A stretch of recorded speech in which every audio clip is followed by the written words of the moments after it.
Greetings and welcome to Pop Culture Beast's Halloween Horror Picks, the show where I recommend off-the-beaten-path horror movies for your Halloween movie night. I'm your host, Ryan Stockstad. This season, we're devoting all Monday episodes to second-part horror sequels. Today, we're going to talk about a classic blaxploitation sequel that isn't just badass, it's also legitimately scary.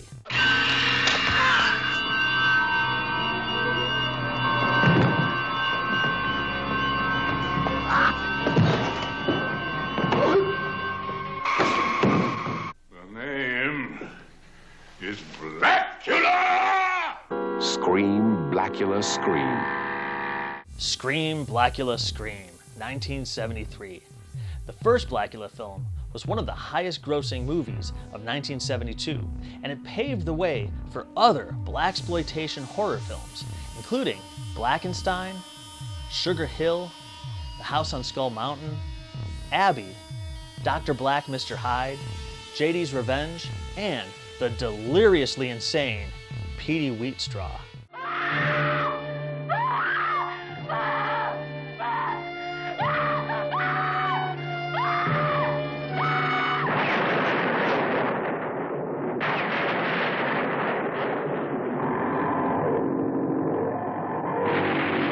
Blacula introduced audiences to the sophisticated African prince Mamu Walde, played by William Marshall, who was cursed by an openly racist Count Dracula, given the slave nickname Blacula, and then reawakened in 1970s Los Angeles.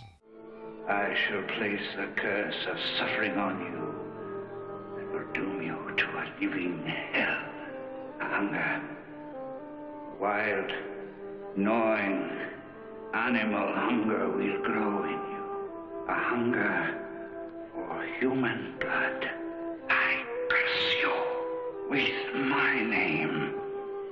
You shall be Blacula.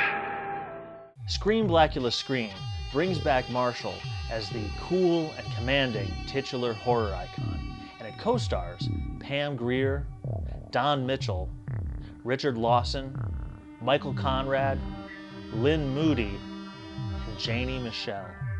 And the cast is fantastic. There isn't a single bad performance in the lot. Is it true then that, under proper circumstances, you can control the inner being and change its destiny?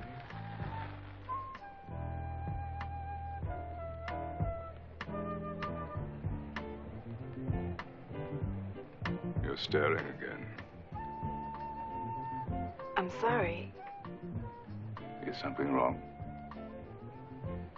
I don't know. The movie opens as Big Willis, played by Richard Lawson, squabbles with Lisa, played by Pam Grier, over leadership rights to their voodoo cult. I'm the new Papaloa. We told you that couldn't be. Not unless we vote you in. Well, let me tell you something, bitch. I am the rightful heir, and there ain't no way that you gonna keep it from me. You in trouble, Lisa. You're all in trouble, and you gonna know it. Don't nobody turn their back on Big Willis. But what's the point of knowing black magic if you don't use it for power? So Big Willis performs a dark ritual over Mamu Walde's bones with the intention of bringing the cursed vampire back from the dead to exact revenge on Willis's enemies.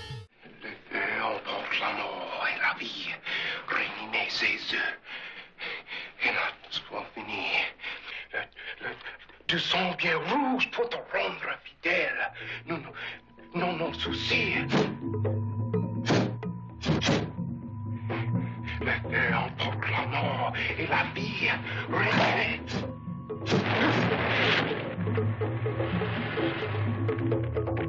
The magic works, and Blacula is reborn. But Big Willis can't handle that much power, and Mamu Walde was never going to be a slave to him or anyone else.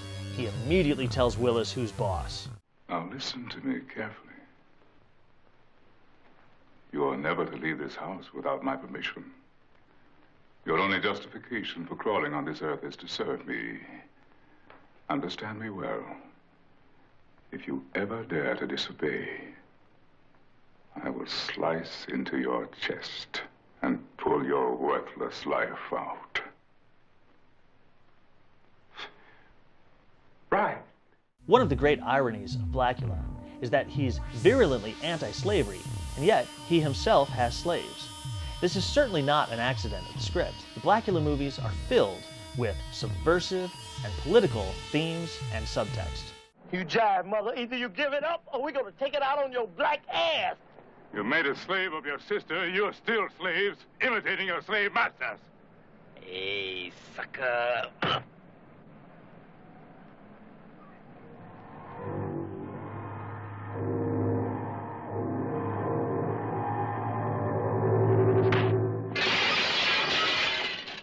This duality between the dignified charmer, Mamu-Walde, and the evil monster, Blacula, becomes the primary conflict in this movie. Mamu-Walde solicits Lisa to use her skills in the art of voodoo to rid him of Dracula's curse once and for all.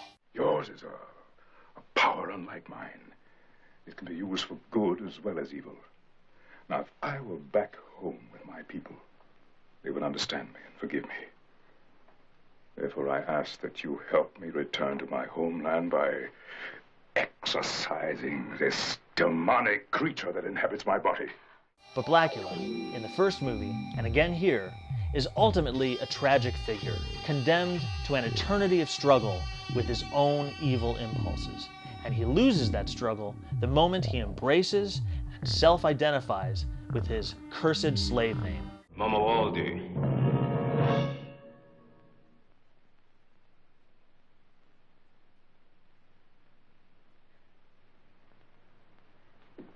The name is Blacula!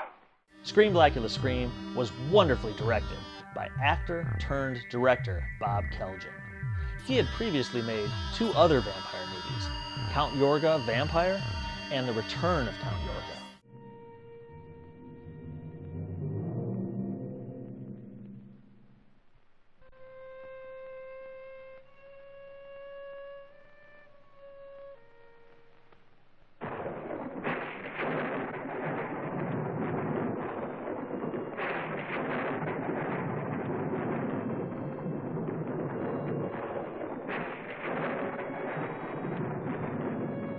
Historically speaking, blaxploitation films, even when they were produced and directed by white men, enabled black filmmakers, and especially black writers and actors, to claim some ownership over the way black characters were depicted in cinema.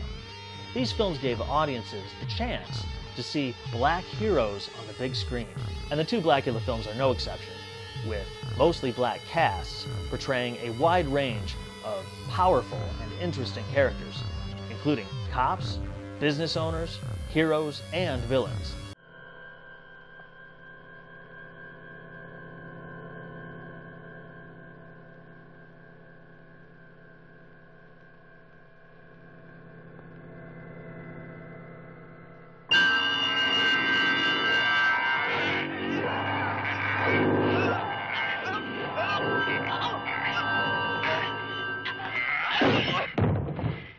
There's perhaps nothing more satisfying from the first movie than watching Mamu-Walde battle the cops of the LAPD, offering audiences of the time a cathartic victory over police brutality. And Blacula Scream brings plenty more of that. I implore you, for the last time, leave her alone and leave this house. Listen, buddy, we got a warrant. You know what a warrant is? Now you stay out of this, or I'll lock your uppity black ass up for...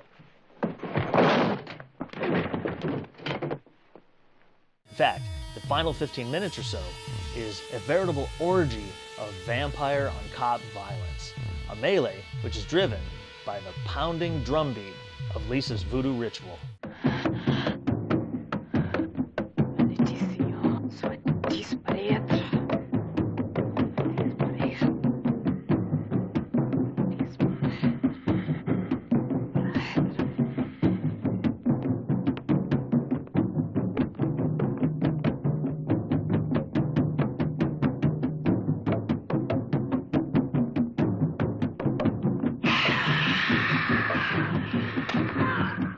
Unfortunately, we never got a third Blacula movie, which is a shame because the character is so interesting and beautifully realized, and because his story feels only partially told.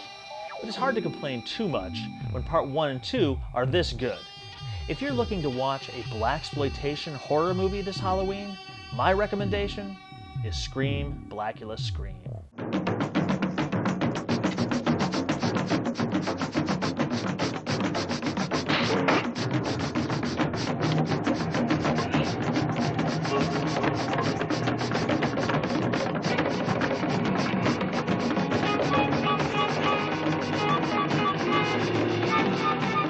Scream Factory released a Blu-ray double feature disc with Blacula and Scream Blacula Scream in 2015, and that's the version you should pick up.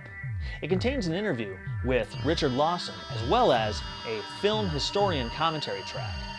I have the bare bones MGM Soul Cinema DVD from 2004, but they also put out a double feature disc in 2009 if that's your preference.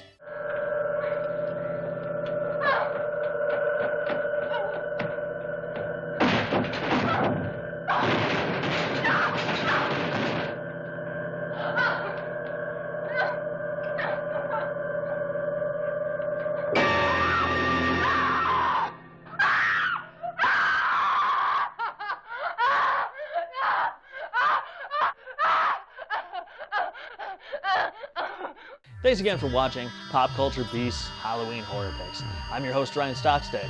This season, we're devoting all Monday episodes to Part 2 horror sequels.